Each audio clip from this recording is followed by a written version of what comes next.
Donc, toujours dans la continuité des exhortations, ici à l'église de Limoges, je vais citer en introduction une phrase de la chanson de Mouetto et Bekekedi. « Mon identité est mon rempart ». Et ça va ouvrir en fait le passage qu'on va voir. On va dans Wanja, toujours, Esaïe, au chapitre 4, page 491, les veuves de Longanapi. Les veuves de Longanapi. Longanapi qui veut dire construire dans le calme. Mais ce chapitre 4 est aussi lié au chapitre 3, c'est une continuité du chapitre 3. Et dans le chapitre 3, on avait parlé, en tout cas ce qui est écrit, les belles dames de Longanapi, et dans le chapitre 4, les veuves de Longanapi. Dans le premier verset, il est dit ceci, « Et 7 femmes non initiées saisiront en ce jour un seul homme non initié, virgule, et diront, 2 points, ouvrez les guillemets, nous mangerons notre pain, virgule, et nous nous vêtirons de nos habits, point virgule. Fais-nous seulement porter ton nom, point d'exclamation. Enlève notre opprobre, point d'exclamation. Donc, comme je disais, c'est une continuité, ce chapitre 4 du chapitre 3, où il y avait déjà un châtiment qui avait été donné aux filles de Soma, aux filles de Longanapi. Et là, ce sont maintenant les veuves, parce que dans le dernier verset du chapitre 3, le verset 26, il est dit « Celles-ci qui se trouvent aux portes de Wassé gémiront et seront dans le deuil, point virgule, dépouillées, virgule, elles s'assiéront par terre, point. » Oui, elles seront dans le deuil. C'est pour ça qu'on parle, on dit les veuves de Longanapi. Une veuve, c'est quoi? C'est une femme qui n'a plus d'époux. Nous sommes d'accord? C'est une femme qui va se retrouver, en gros, il va lui manquer quelque chose. Pour comprendre un peu cette image de la veuve, je vais prendre l'image de la lumière et de l'obscurité. Comme vous le savez, c'est l'obscurité qui donne naissance à la lumière. La lumière va représenter la femme. Et c'est comme une femme qui ne connaît pas d'où elle vient en fait, d'où sa lumière vient, d'une obscurité. Voilà pourquoi dans ce premier verset, « Et 7 femmes non initiées saisiront en ce jour un seul homme non initié, virgule, 7 femmes non initiées pour un homme. » En gros, le 7, il y a un mystère derrière le chiffre 7. On sait qu'il y avait 7 entités au début de la création. On sait aussi que c'est au 8e jour, donc il y a 7 jours d'abord avant la purification.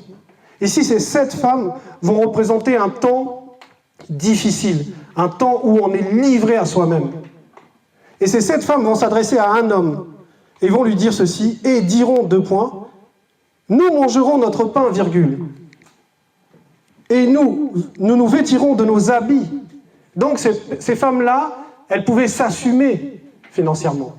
Elles disaient que ce qu'on a besoin, c'est pas que tu nous nourrisses ou que tu nous vêtisses, mais on a besoin de quelque chose qu'on ne peut pas avoir de nous-mêmes. Mon identité est mon rempart. Fais-nous seulement porter ton nom, point d'exclamation. Enlève notre opprobre, point d'exclamation. Donc ces femmes avaient compris que s'il n'y a pas le nom du mari, s'il n'y a pas la présence de l'homme, elles connaissent une opprobre, une honte. Parce qu'à cette époque, c'était déjà difficile d'être veuf. C'était une position qui est difficile pour une femme. Et ces femmes-là n'avaient pas besoin, comme je l'ai dit, qu'on les assiste financièrement, mais elles avaient besoin d'autre chose. Elles avaient besoin d'un nom. Et ce nom va représenter une identité, va représenter un rempart, va représenter une protection. Comme on dirait, le nom de Loba, c'est son verbe. La même chose. Donc ces femmes-là sont dans une ère, on va dire, de stérilité. Pourquoi la stérilité? C'est parce que c'est lié au 2e verset, mais d'abord parce que la veuve ou la personne qui n'a plus d'époux ne reçoit pas de semences, n'est pas alimentée. Donc elles vont avoir un comportement stérile. Elles vont s'adresser à 7 pour un homme. Ça veut dire qu'elles sont complètement désemparées, ces femmes. Elles ont désespérément besoin de quelque chose qui les protège, qui les rattache à une identité. Et maintenant, qu'est-ce qu'il y a derrière cette identité? C'est quoi réellement l'identité? En gros, derrière cette identité, il y a quelque chose de très puissant. Il y a un honneur, parce que le nom va représenter le chef de quelque chose. Comme je disais, le nom peut représenter une protection, une identité, mais ça représente aussi le chef. Et on va mieux comprendre pourquoi elles ont besoin du nom d'un homme, en fait. Pourquoi l'homme? On sait que l'homme, c'est le chef de la femme, mais pourquoi il y a besoin de ce nom-là? Et pour cela, on va aller dans page 743, dans le livre d'Essombé. Essombé 21, verset 3, page 743.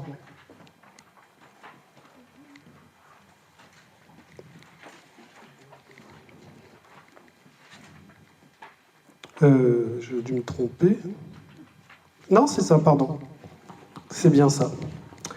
Le titre du chapitre 21, c'est « La femme non initiée et graciée doit se couvrir la tête pendant le culte ». Mais dans le verset 3, voilà ce qui est dit. Ce que Essombé nous dit.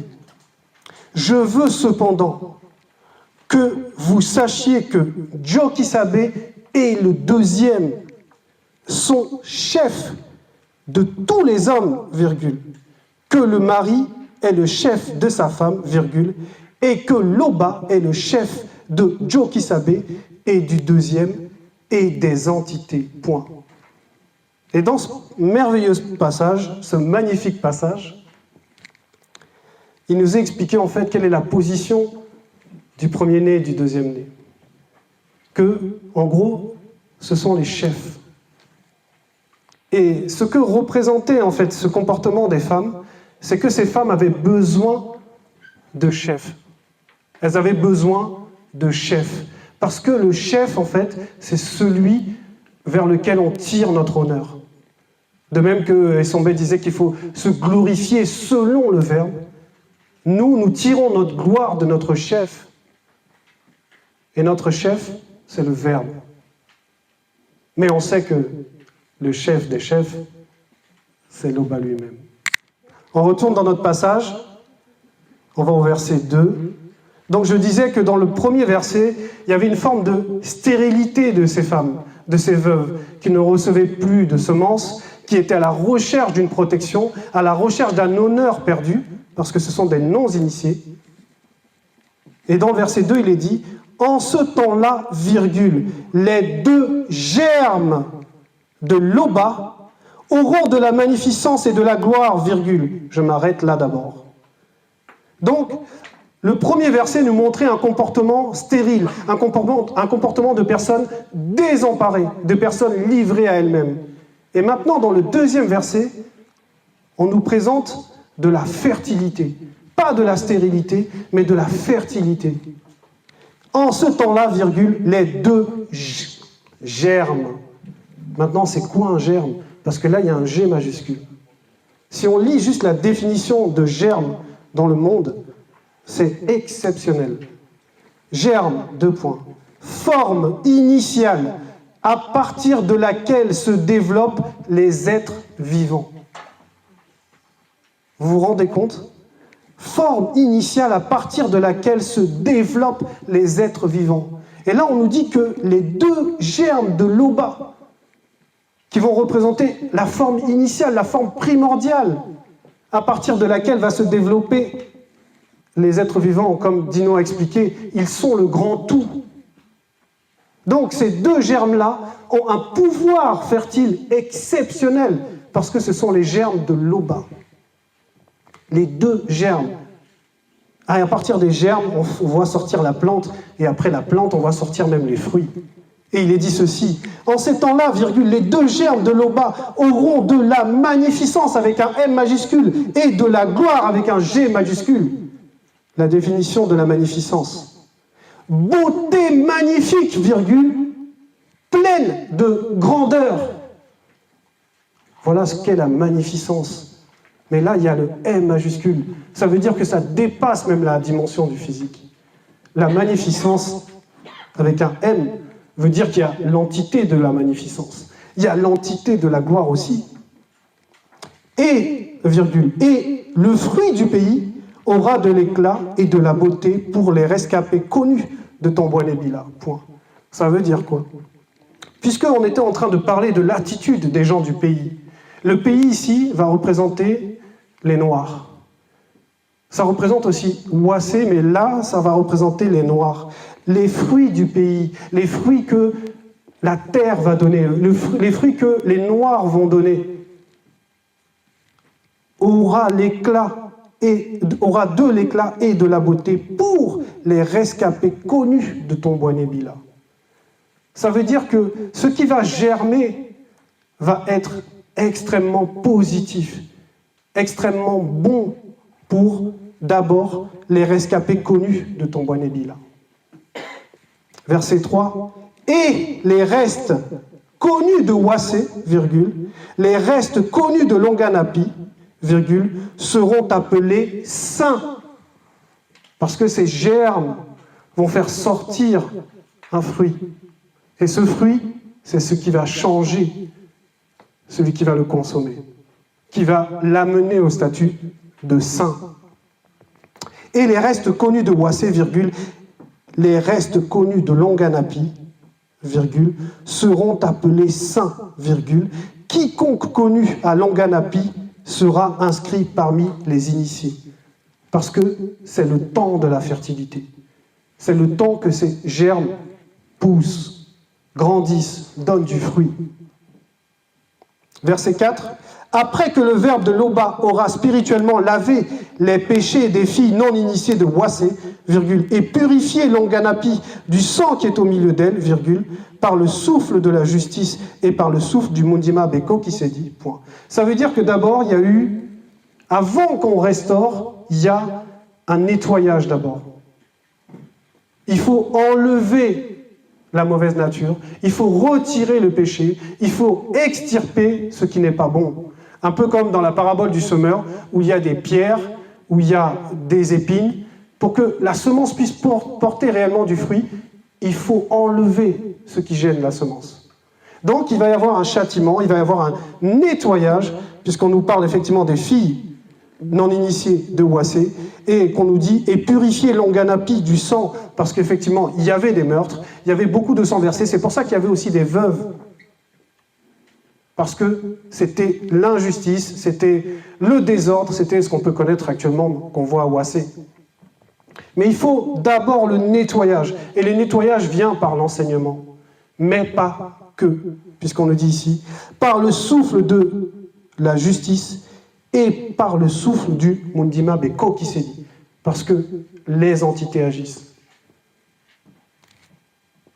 Verset 5. Le verbe de Loba établira, virgule, sur toute l'étendue de la montagne sacrée des initiés et sur ces lieux d'assemblée, virgule, une nuée fumante pendant le jour, virgule, et une entité de feu incandescente éclatante pendant la nuit, point virgule. Qu'est-ce que ça symbolise? Le verbe de Loba établira, virgule, sur toute l'étendue de la montagne sacrée des initiés et sur ces lieux d'assemblée, comme ici. Le verbe va établir quelque chose, va établir une protection. C'est ce que va représenter une nuée fumante pendant le jour. La nuée fumante pendant le jour, la nuée, c'est quelque chose qui vient couvrir. Et on nous explique que pendant le jour, c'est cela. Le jour ici peut représenter un temps où il n'y a pas de tribulation. Et maintenant, la nuit peut représenter un temps où il y a des tribulations et les entités vont agir. C'est pour cela qu'on nous dit « et une entité de feu incandescent, éclatante pendant la nuit ». Verset 6. « Car tout ce qui est glorieux sera mis à couvert. » Point. Sera mis à couvert, ça veut dire sera protégé. Un peu comme le bébé dans le ventre de la maman, qui va représenter ce qui est glorieux, on va d'abord le protéger. On va d'abord apporter une protection, une couverture dessus. Il y aura un abri pour donner de l'ombre contre la chaleur du jour, pour servir de refuge et d'asile contre l'orage et la pluie, c'est-à-dire contre les circonstances, même physiques. Donc, les veuves de Longanapi représentent un temps de stérilité, mais on nous explique qu'au-delà de ce temps de stérilité, il va y avoir une grande fertilité. Parce que 2 germes vont se manifester, et ce qui va sortir de ces germes-là amène à la sanctification, emmène à la protection, à la couverture. Donc c'était le message.